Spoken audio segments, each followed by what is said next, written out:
Hello. It is Writing Wednesday on Tuesday night. I'm going to AWP, which is an annual convention of writing, MFA writing students and writing teachers. And it's going to be in Tampa, Florida this year. And so I'm getting...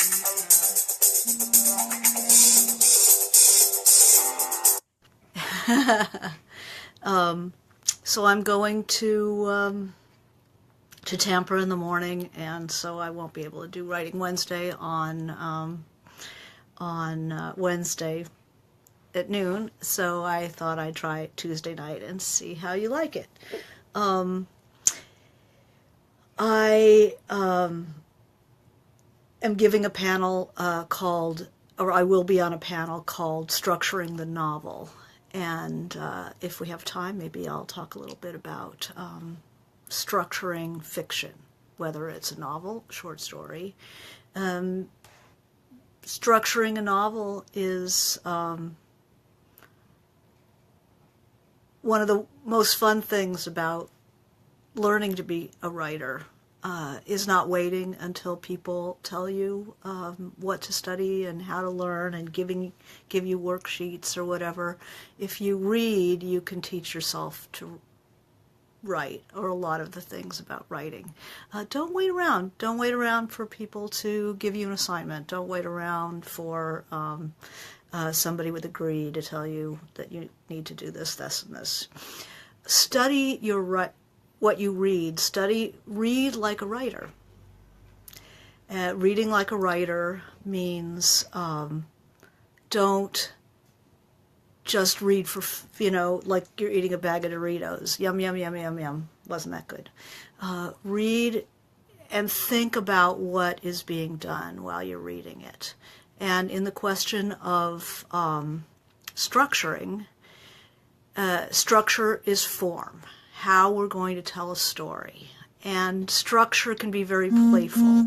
You can tell a straightforward story, or you can follow a chronological line, as many novels are told that way. But you can also play with form. Some I've read, and what I'm saying about novels could easily apply to short stories, and actually short stories are a great place to experiment because you're not spending years of your life on an experiment. You're spending a couple of weeks. So go ahead and play. Take a short story, decide, I'm going to write the whole short story as one sentence. I'm going to make rules, what I have to do in this short story. And that, I can't use a guy named Georges Perec was part of a movement called Oulipo, where they were experimenting with fiction in many ways. He's the guy who wrote a whole novel not using the letter E. And in French, that's really tough because I has an E in it. He wrote an entire novel. So you can make rules for yourself. You can... Some people write in single sentences. One sentence, space down, one sentence, space down, one sentence, space down. A man named David Markson, they're thematic. Carol Mazo's Ava is told in a very interesting way with discrete sentences or very short paragraphs. Structuring the novel, or structuring fiction is like, you can play with anything. You can take a spiral. You can take a photograph and say, I'm going to base my structure on that spiral. I'm going to use that abstraction. I'm going to do a short story about the color blue. Or it might expand to a novel. So especially in short fiction, go ahead and experiment. And you might find ideas for the structure of novels that are completely unexpected. But read things that are structured in an interesting way, and then don't just go, that's interesting, but stop and maybe write a little piece about how the effects are being realized. what kind of a novel is this? How is it structured? And a lot of the stuff, when you apply your own intelligence to things, you learn it in a deeper way than if somebody gives you a handout that's all written out for you. You go, okay, I can study that for the test. But when you have to synthesize your ideas for yourself, that's what writers do. They look at what they're reading. And if what they're reading is a bag of Doritos, if you're learning to write, that is not what you should be reading. You should be reading things that can be taken apart, that are interesting, that have something to teach you. So I encourage you to read like a writer and take a look at structure. Read things that are structurally interesting. The Autumn of the Patriarch by Marquez, one sentence. The whole book is one sentence, and it teaches you how to read it as you go along. So our first question that we've gotten today was a YA writer wanted some advice on writing opening scenes. The conflict between taking time to describe the scene and setting the scene, locating us. Some advice on writing opening scenes. Conflicts with taking time to describe the scene. I've heard, quote, a character in conflict with others in order to advance an agenda is the way to open a scene. Seems abrupt to me. What are your thoughts? And this is Monica. I feel like becoming a writer is learning to trust your instincts, learning to listen to yourself. If it seems too abrupt, everybody is trying to call it tonight, right now. If it seems too abrupt, it is too abrupt. You have a feeling and develop that feeling. That's very good for you. Hello. So to open a scene, definitely to open a long work, you might want to locate people. But especially in young adult, you're not going to do a Henry James thing. You're not going to take 3 pages to unfold a location. People do want the atmospherics, take a little time, but maybe it'll be a paragraph. It may be half a paragraph. But locate us, give us a feeling, and then as you go through, a dialogue scene uses every other tool in the writer's toolbox is used in a dialogue scene. So you want to have the interaction, but you also want to continue. The scene continues, the landscape continues as people are interacting. So you don't have to set the scene like a theater stage and then have the characters walk on. Maybe set a little bit, but the characters walk on. In fiction, the world becomes real to the reader as the character interacts with it. So you don't set the stage and have the characters walk on. You have the characters walk on, and as they interact with their surroundings, the reader starts to believe that there is a world in your book. So don't say there was a table. Have the character put something on the table. Then we believe that there's a table. Have something moving. They look out the window and birds are moving across the sky, or a cloud the shape of an elephant is going across the sky. Oh, there's the window, and we believe there's an outdoors because the character is looking out and something is moving in the landscape. So we believe that it exists. So characters interact. And that is done while they're having their conflict with the other character. So always conflict is built. You don't just arrive as mom and dad are fighting. You could. But if I'm fighting, I get into it, and often I don't even understand that that's what's going to happen in the scene. I go in to, give my neighbor her newspaper, and she's acting weird, and I'm ready to leave, and then, gradually I'm embroiled in something that I did not want to get into at all. So you always seduce the reader along. It is too abrupt if you're going to plunge in and suddenly everybody is in conflict. Conflict evolves. Let's see, we have another question here. This is an interesting question. This is from Christy. We have discussed tense before, but a new question on tense. Navigating the decision of which tense is best for the type of novel or story. This one I have first in the beginning, which shifts in the remainder of chapters. So maybe a little talk about tense and story effect. What is the most powerful form for that particular tale? Well, this is called point of view. So it's tense. Are you going to tell it in the past tense or the present? And it's also person. Are you going to tell it in the first person from the point of view of the character, or are you going to tell it third person? We're all going to know what's going on in the character's head and know what else is going on as well. In general,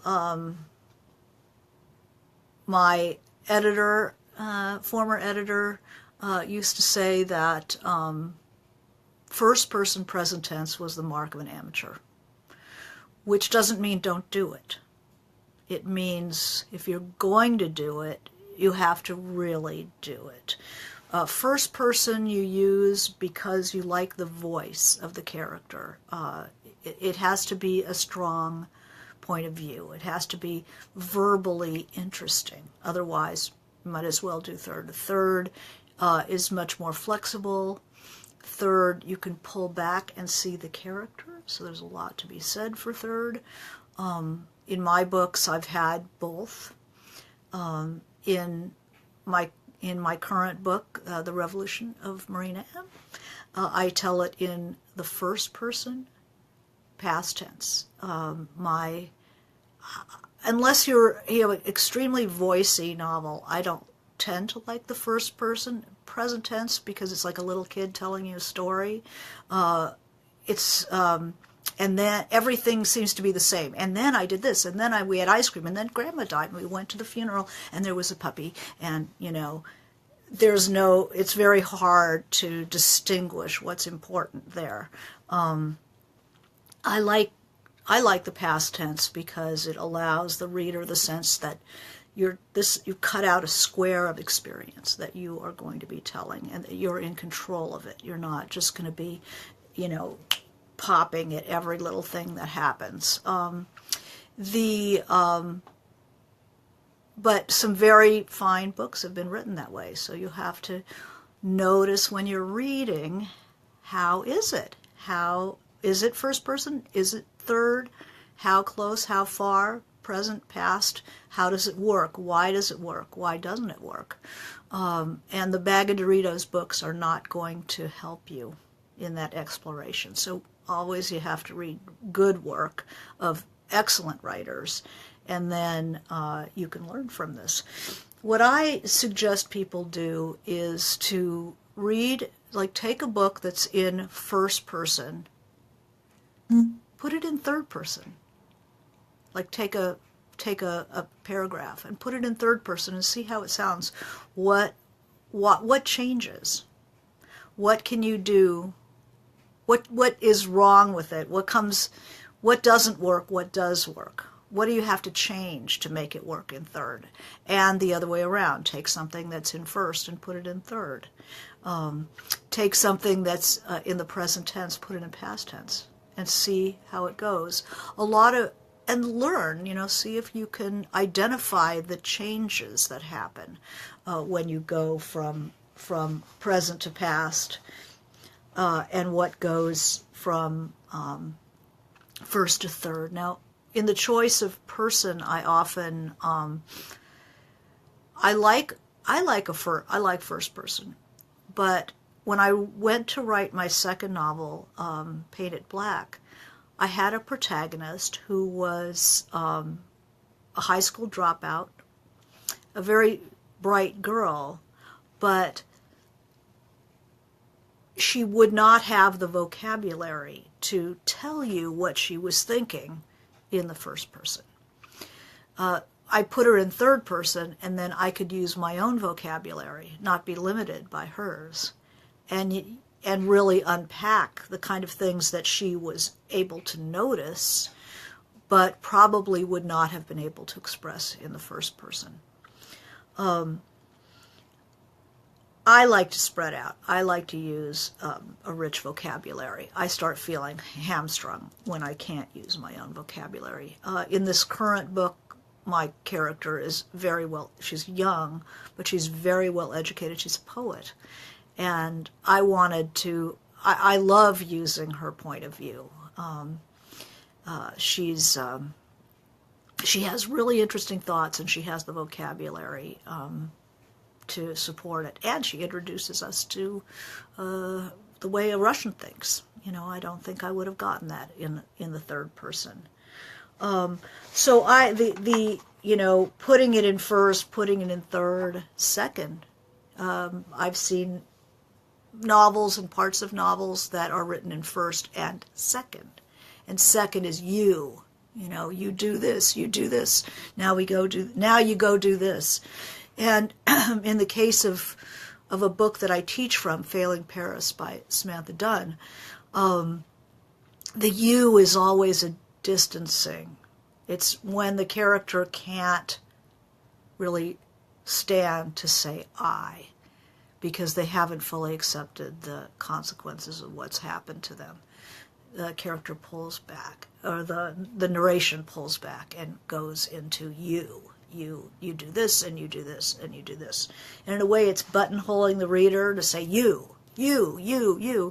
It's kind of a little irritating to a reader, so if, you know, you have to understand that that's part of it. It's like, you know, somebody grabbing you by the lapels and saying, well, you've got to see it this way. That it is an aggressive voice. Let's see. First person in the beginning, changing to third. Yeah, teach yourself. Take a look.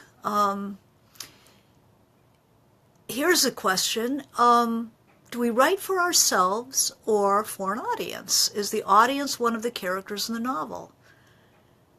Definitely in second person it is. In first person, it can be if your character is telling the story to someone. And it can also, as in my book, it starts with the character talking to someone in Marina M., and then it goes into the time and the place of the novel. And it can come out a little bit as well. I think that the awareness of the reader, you know, this is so part of your style and part of the language of each novel, is how aware is the novel of being read by a reader. I mean, as writers, we're always aware that the reader is the consumer of the text. So, you know, don't tell people things they already know, things like that. But you'll have to read a number of a number of books and see. You know, certainly the beginning of Moby Dick, that's directly addressed to a reader. Often in the 19th century, you address the reader, dear reader, so-and-so. And then, but some books, you know, are completely contained worlds. So each book is different. Okay. Let's see, what else can I tell you about person and tense? Definitely do the exercise of changing tense and person in what you're reading. So here's an example that I often give people. There's a book called Wintering by Kate Moses, which is the Sylvia Plath and Ted Hughes marriage novel. And look at this. Okay, so I'm going to read it it's told in third. And then we'll try it in first and see how it sounds. I've got it, she calls as she reaches the phone table, rounding her voice, calm, efficient. As her hand extends towards the black receiver, she sees Ted turn the corner at the top of the carpeted stairs and hesitate in the blue shadows. She raises her chin to him and sends him a tight, hopeful little smile, a tiny, intimate motion between people long married, almost a reflex, almost benign. She picks up the telephone, cutting off its shrill pulse. She brings the receiver to her ear. Hello. So that's third person present tense. Now I'm going to put it in first person and listen to what happens. I've got it, I call as I reach the phone table. Now, who in the world ever looks at their own gestures and motions? Nobody. So already that's out the window. Rounding my voice. People aren't that aware of what they're doing with their voice unless they're actors. Calm, efficient. I am calm and efficient. It doesn't work in first. As my hand extends towards the black receiver. No, you look at other people's gestures in the first person. And you can describe them very clearly, but we rarely can describe our own gestures, and it seems really false when you do it. My hand extends for the black receiver, I see Ted turn the corner at the top of the carpeted stairs and hesitate in the blue shadows. That's nice. I can do that in first. I raise my chin to him and send him a tight, hopeful little smile. Again, you don't notice these things about yourself. So you can see the limitation of the first person as opposed to the third. That hopeful little smile is not going to happen in first person. I mean, it can be the other person's hopeful little smile. The character can see that, but they're not going to see that about themselves. A tiny, intimate motion between people long married, almost a reflex, almost benign. I pick up the telephone, cutting off its shrill pulse. I bring the receiver to my ear. Do you see that's even a little bit too long? I pick it up and then I put it to my ear. We're not going to describe our own motions that clearly. So what you gain in third is the ability to describe the protagonist, because you can pull back a little bit and see them.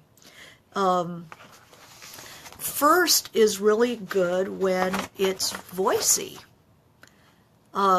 So that here's a good first person text. Here's Push by Sapphire.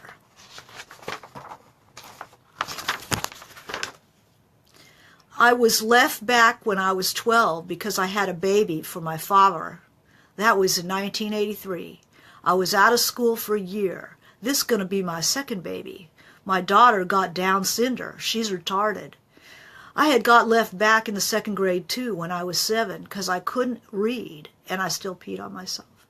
I should be in the 11th grade getting ready to go into 12th grade so I can go on and graduate, but I'm not. I'm in the 9th grade. Okay, the strong voice makes that first person unbelievably good. Listen how weird it sounds in the third. She was left back when she was 12 because she had a baby for her father. That was in 1983. She was out of school for a year. This was gonna be her. See, it's like the strength of the voice seems bizarre in third. This is gonna be her second baby. So what do you need the gonna if it's third? Her daughter got Down syndrome. I mean, you don't do that in the voiciness. The voice is wrong in third person. Down syndrome. You'd say Down syndrome if it was a third person. But we're in her. We are precious in this. She's retarded. She had got left back in the second, it's just like you don't say that. She'd gotten left back in the second grade too when she was 7 because she couldn't read. not 'cause I couldn't read and I still peed on myself. I should be in the, she should be in the, it elevates it. You don't need it. You don't want it. It's not, it loses all its excitement when you lose the voice. So when you have a very voicey character first is good. Then there was a question here of how many points of view is too much. Well, that's a good question. In the Poisonwood Bible, there were 6 points of view, distinct first person, or were they close third, points of view. In an omniscient God's eye view, everyone can have a point of view. The trick to that, Tolstoy, the great 19th century writers, is that you have to pull back out of the character, be in narrative voice in third person, and then go into the next character so the reader knows where we are, because the reader does not like being yanked out of one character and tossed into another character. We don't know who we are. We don't know where we are. We don't identify with anybody. It just makes us seasick. So you can have as many points of view as you want if you're in omniscience. So it's like raisins in the oatmeal. You go into the different raisins, but there's generally oatmeal. Distinct points of view, you can certainly, Barbara Kingsolver had 6. And that was extremely well done. Each one was absolutely had her own voice, her own issues, her own thoughts that were really recognizable. You didn't really need their names up at the top because you knew this character was troubled with this, had this kind of vocabulary. It was really easy and very well done. But it was a master stroke. I don't think there's a limitation to points of view. Although I personally like unified for myself. I tend to like being inside one character and really letting you see what goes on with a single human being. Although who knows whether there won't be other books with other forms. I'm kind of itching to do something different in the next one. This Marina is all one character's point of view, which is fun, it's exciting, but you don't ever get to cut away to another character and advance this plot and then come back to it. You really are managing their scenes always, and the rhythm of it. You're not getting any help from the form, which is a braided novel. When you keep coming back to other people's stories, it gives you can run out of narrative for this character, and then you bring in somebody else, and it continues until they sort of replenish themselves. Here's a question: do you ever write with pen and paper, or are you strictly computer? I am 95% on the computer, and I use a pen and paper when I want to kind of have a talk off screen with my characters. When I'm stuck, when I feel not sure which way to go, I'll work with a yellow pad and a pen. Anything else I can answer? Okay, well, let's talk a little bit more about tense and person, which is called point of view.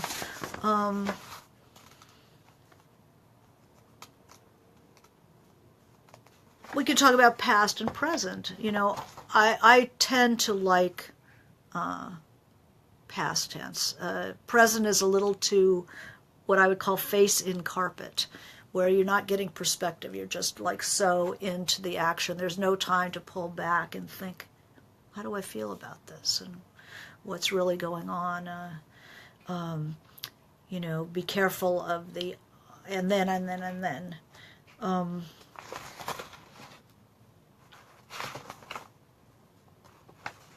What else? Ask me something there.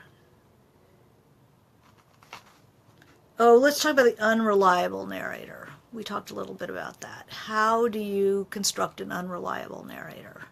That's a voice thing. It's a character who contradicts themselves is always a dead giveaway. A person who tells you how reliable they are, that's always a good giveaway. And somebody who makes excuses for themselves, is always a nice thing to do.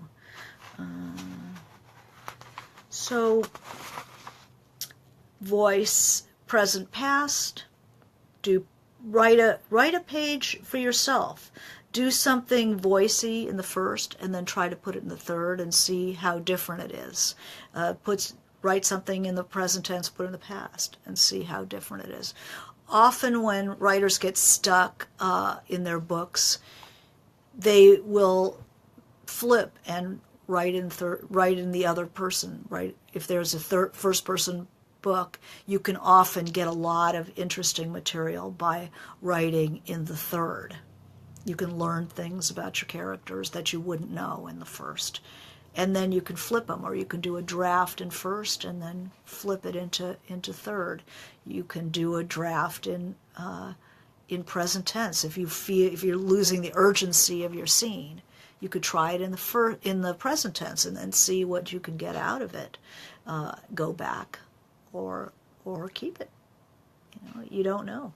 I mean, I've certainly changed things. What is the correlation between unreliable and likable and unlikable characters? No correlation, because we like unreliable characters too. I mean, we read Humbert, who is like despicable and totally unreliable, but he was fascinating. His language was fascinating. His points of view were fascinating. I think nobody likes boring characters. Unlikable characters are people who do bad things in a really boring way.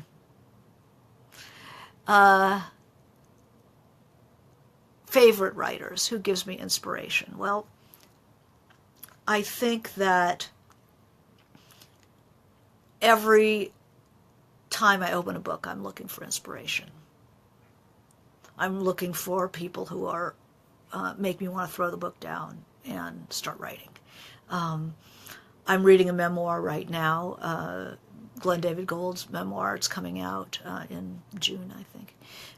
And I want to write short stories about, like, every page or two. I have like a flash, for an idea for a story. I like reading, so I'm always looking for inspiration.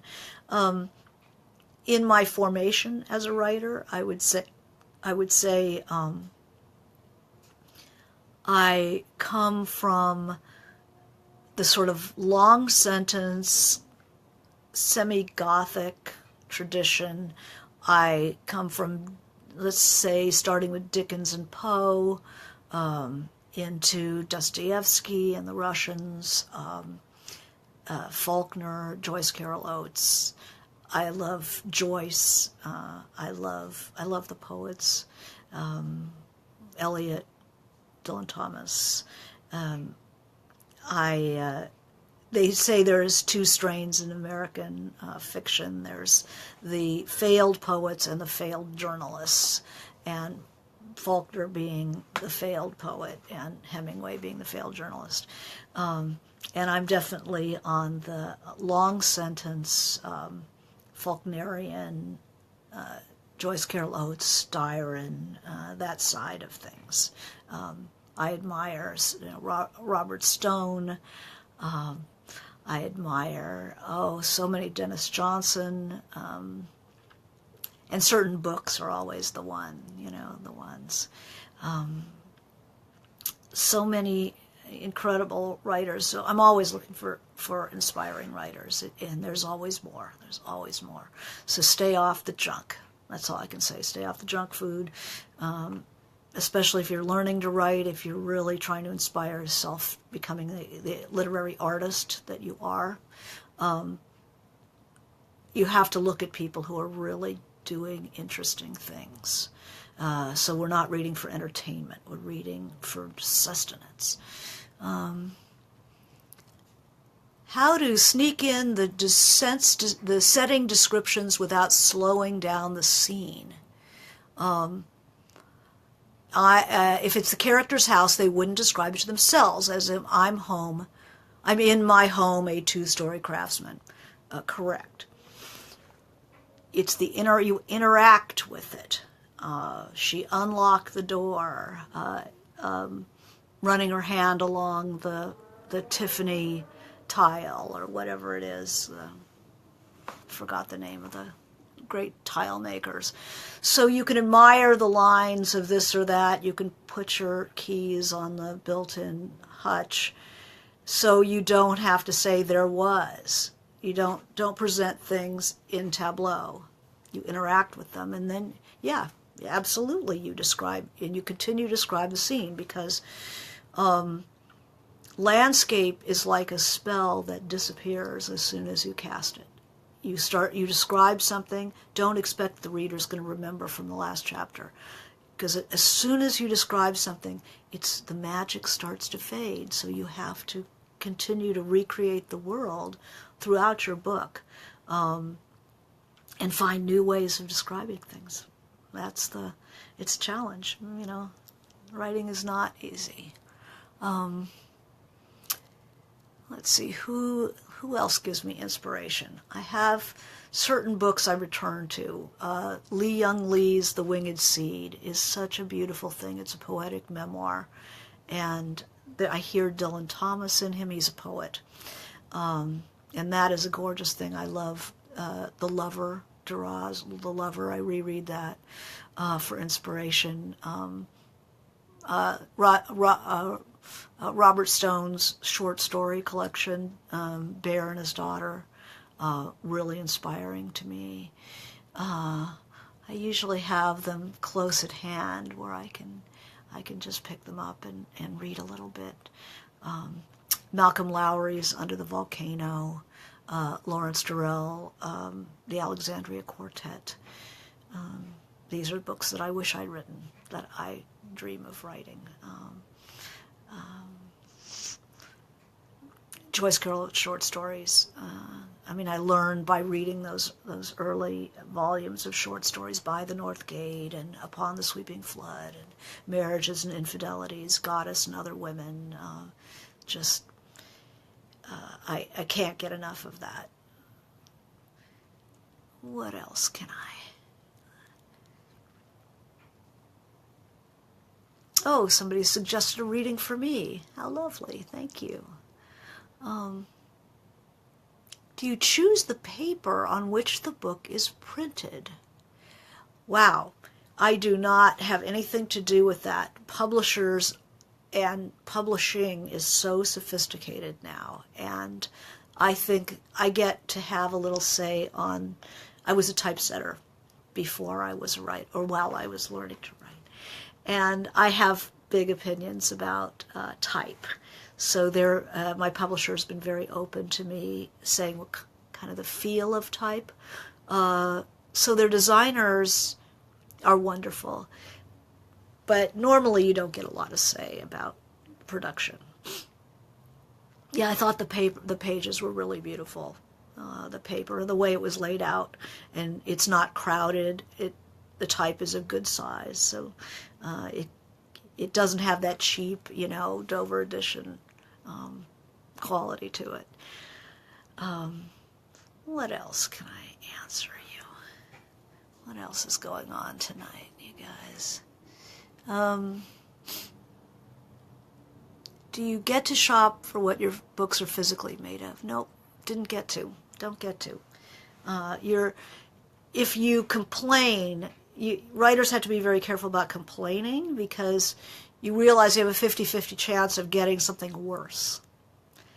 So, it's like, do you really want to know what's behind door number 2? Because once you've lost what's behind door number 1, that's it. What else can I talk about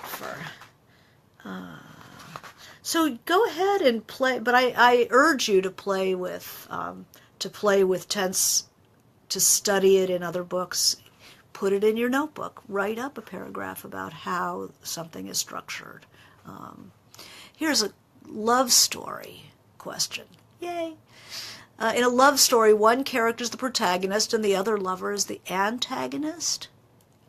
You mentioned earlier the antagonist doesn't change. Why?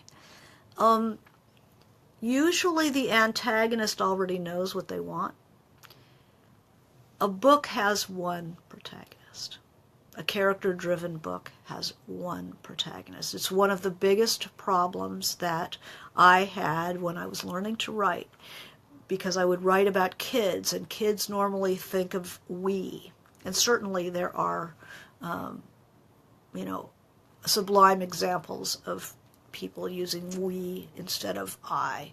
But generally speaking, I is your friend, a singular protagonist is your friend. So in a relationship, there will actually be one protagonist, not two. So it doesn't mean necessarily the other lover is the antagonist. There can be a real antagonist. There can be variations of how characters put pressure on one another. So you don't have to have a clearly defined antagonist. They can have problems with all kinds of people. But often in a love story, your beloved is your antagonist. And antagonists don't change because they don't have to. Protagonists have somewhere to go internally. They have a problem that they have to solve. The antagonist doesn't have a problem they have to solve. They want to win, and usually they're a little stronger than the protagonist, and they push the protagonist. But when you have an anti-hero, if you make your antagonist your central character, as I did with my first version of the short story of White Oleander, there was no Astrid, there was only Ingrid. It's hard to make something happen when your antagonist is your protagonist, because they don't change. They are willful, they know what they want, and there's nowhere for them to go. Also, a character who has nothing left to lose is not a good protagonist. Nothing happens, they just mill around. Who is the antagonist in Marina M? Oh, there's three that I can think of, as well as history. There's at least three protagonists, and there's some that flip.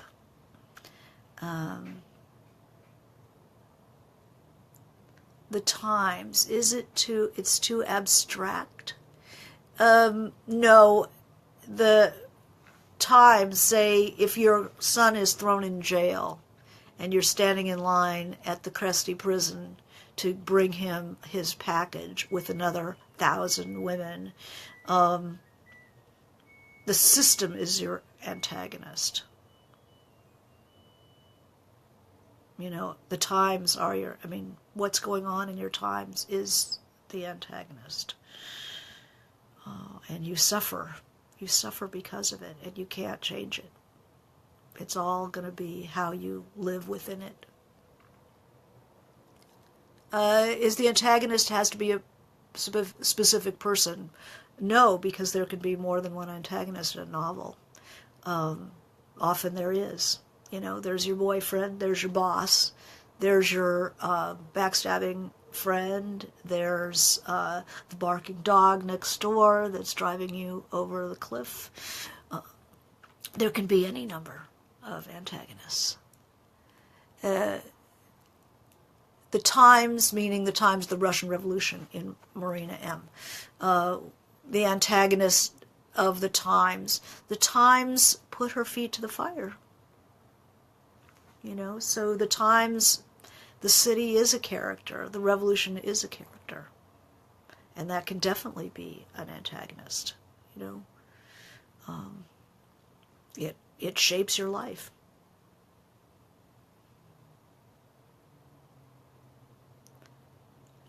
Well, let's see how we're doing. Oh, we've had a good long chat. Okay, I can take one more question, or we can put it to bed. So, any last questions? Okay, well, in parting, is the antagonist a catalyst? Yes. Do you do revisions in a certain way? I revise all the time. I read what I wrote the day before and revise it, and I'll revise it again. I do them in not in a specific way, because there are all kinds of different factors. I'm reading for feeling, kind of from gut level, that intuition. Does this feel right to me? Does it feel overblown? Did it start too soon? Does it take too long? Is there enough, does something happen in the scene? So that's on the scene level. And then I'm also going to look at it on the language level. You know, are the verbs good? Are the sentences, is there variation in the sentence? Is there beautiful music to it? I'll read it out loud. And do I hear a music, or is it clunk, clunk, clunk? I revise on various levels. And then it has to go with the next chapter or the next scene and the one before it. So is there enough variation between the scenes?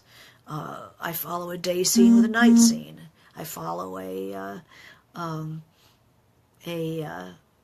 group scene with maybe a scene just of the one character in a room. Indoor, outdoor, you always want the change. Is an antagonist static? The protagonist is the one who changes, that's right. That's right. Static inside. They know who they are. They're not trying to discover or find the solution. You know, they're not trying to